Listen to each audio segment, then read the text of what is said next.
Hi guys, thank you for giving me this time. My project was option number one, which was the empathy interview. Can everybody hear me properly?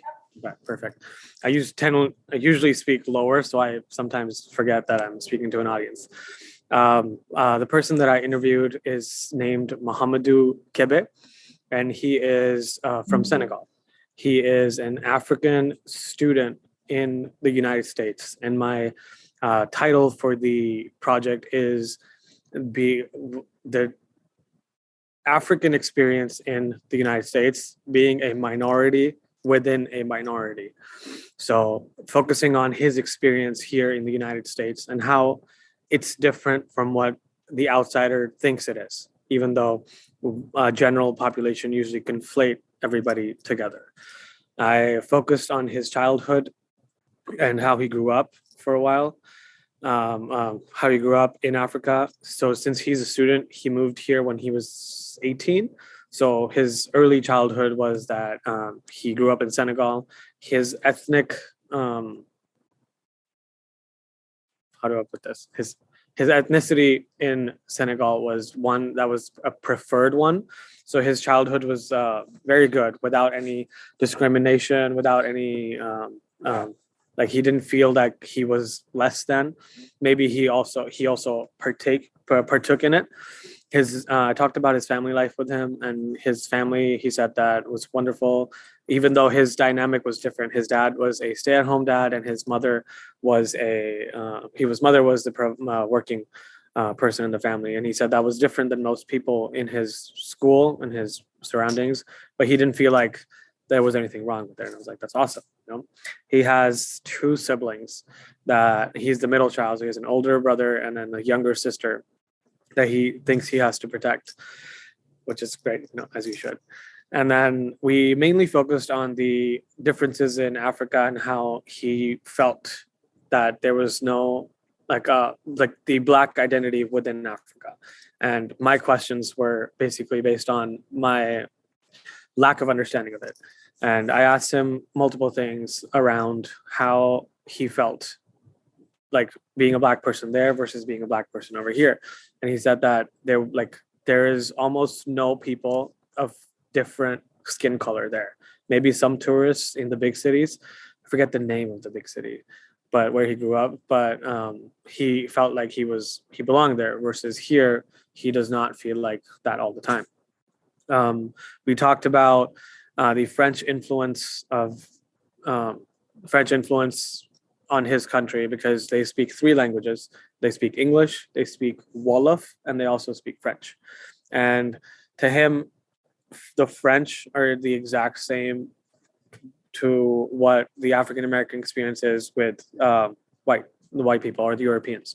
So we talked about that, and he basically got into it when I asked him questions about race and how he felt like he was discriminated against here, and how he felt like he was different.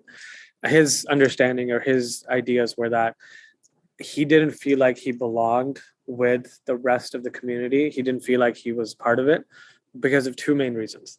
One was that their differences on how they looked at life, and the other was that he knew where he came from. He knew his identity and his ancestry. And the outlook was basically, he told me a story about him walking down the street he made some African American friends in LA, and they're walking down a neighborhood, and this white man comes outside of his house, and he just says, "How are you guys doing today?" Or he waves and he says hello. And Mohamedou, being new to America, he was like, "Oh, hello, I'm doing wonderful. How are you doing today?" And the other guys were like, they said some language which was like, "Oh, like, why is this white person talking to us?" They had a negative connotation to that reaction. And after that experience, Mohamedou asked his friends, he's like, "This man was just asking us how we were doing." And they were like, "No, like, this person is a representation of what we cannot achieve." And to him, he thought that that was very different, because he grew up thinking all people were equal, because he didn't grow up with that racial issue. And he talked to them. He was like, "I work in a corporate firm." And some of the things that the other people said were like, they're out there trying to stop us from being successful or being good in society. And he said that I work in a corporate firm. Muhammad said that, and most of the people that are trying to uplift my experience are white people, and they want to make sure that like I succeed. And I haven't had any issues being I haven't been discriminated in corporate America, so I understand where you're coming from, but I haven't experienced it myself, you know. And he understood that obviously growing up here and growing up over there is a massive difference in exposure to racism. He feels it every day by the way people look at him. He talked about how if there's a line of white people and then himself and then someone else, just someone different, just coming and saying hello, they will come up and they'll say hi, like, how are you doing today? How are you doing today? To like everyone. And then as soon as if he's the last person, they'll be like, yo, what's up? How are you, my brother? And the body language just changes entirely. And for someone like me, we don't notice those differences. We might even be perpetuating them. But like for someone like that, he notices those differences because his upbringing was different. I brought up the fact, I asked him a question. I was like, how do you feel that, like, because you have those feelings against the French and the French influence, how would you feel if the French was still in your country? You know, you saw them every day and you saw that they were the means of your struggle. Like they were the reason why you struggled every day.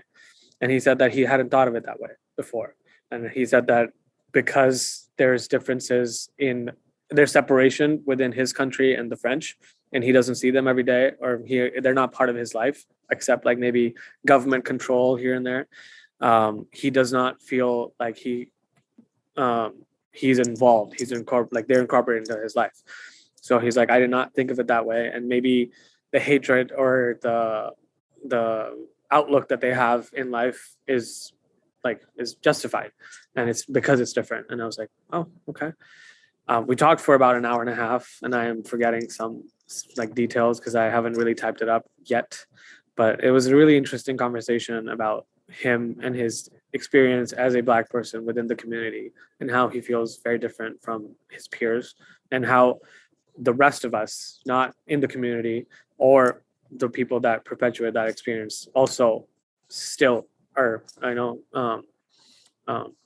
like still doing that behavior as well sometimes. So that's what I have to say. That's very interesting. Did you film the interview or tape record it in any way?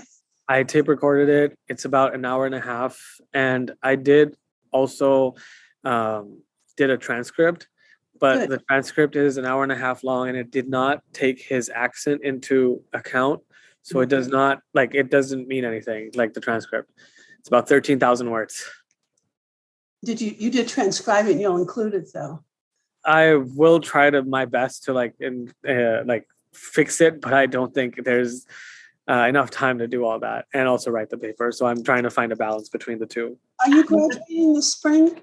I am, yes. And where are you from? Do you consider yourself Black? Or I am. Where are you from? Sadiq, I am more Indian name, right? Yes, I'm Pakistani. You're Pakistani, okay. Yes. Yeah, and so would he be willing to have his transcript included or have your discussion, do you think? Yes, I asked him and he was okay with it. He said he would like that. What did you learn from it? I learned that there are differences in the communities that we sometimes just conflate together. And like, we don't think they're different, but there exists many differences between individuals that we just take for granted, and we should not do that. Yes. So I personally don't want to do that anymore. And I think I did that a lot before. And it's just, I think, a learning process from here. It sounds as if what you're saying is that he's more open and less expecting of prejudice than someone who's born here. Yeah. Now, were you born here? I was not. No, I moved to the United States about 5 years ago. Where do you put yourself on this continuum? Are you between him and the domestic people who are Black? I think I'm more towards him than anyone else, because I come from a privileged background, and I also have a lighter skin than most Pakistanis. So I was, and it's favored over there. So I was considered better, quote unquote. Right. And also here, I'd say I'm able to assimilate. You're what? I'm able to assimilate, Yes. so that it comes easier for me. Most people don't discriminate against me until they hear my name, or there's something that I do that's different. But otherwise, I'm able to assimilate, and I don't think that's the same for him. So I'm still open, but I don't go through the same things as he does. When people see you, what do they think you are in terms of your identity? Usually Turkish, or white, or Russian a few times for some reason. Russian. Yes, I didn't expect that. And either if they know I'm Muslim, they say maybe Egyptian or Syrian or Palestinian, never Pakistani. Have you ever had any discrimination against you as a Muslim or in terms of skin color? As a Muslim, few times, nothing major. Just like wearing cultural clothes and going to the grocery store, being stared down, and then not being offered change when I wanted it, just when I wanted just change. Yes. Oh, that's interesting. In a grocery store that was midday. It wasn't like early morning or late night. It was just When midday. did you change for the? They would not give me change for $100 bill. Oh, well, that may be something else. Yes. Yes, I understood later on that it might be something else, but it was just one, like grocery stores. I expect them to have that change. Like 3 p.m. So I know we're going to take a little longer than I thought. That's my fault. These are just so interesting. I can't let them go. I'm sorry. Annie's trying to keep me in check. Yeah, no, I'm going to be the power timekeeper. All right, but let's make sure that everybody gets their chance, because I know that all have prepared for tonight. So I want to make sure we can always come back with questions afterwards. Well, I just want to ask a couple right before we leave. Hamza, what did you learn by doing the interview? I learned that there was like multiple differences between us, him and I, but we relate more on the fact that we are open to understanding and learning, and that our skin color and where we come from does not matter at all. It's just how we are as people that does matter. So did the interview change you in any way? And did the course change you in any way or affect your attitudes in any way? I think the course was really well written in a way where we had to journal every day or every class, and that made you reflect on your ideas more so even where like afterwards in class, because you have to talk about how it made you feel or like whatever, right? So just by that, and I was a little late on some of the journals, so I had to write a few of them all together and confront my prejudices all together in like 3 journals. So I thought that was very impactful, considering my previous behavior and what I think about stuff now. Good. Thank you for your honesty and for a wonderful presentation, good interview. So thank you. Thank you, Professor.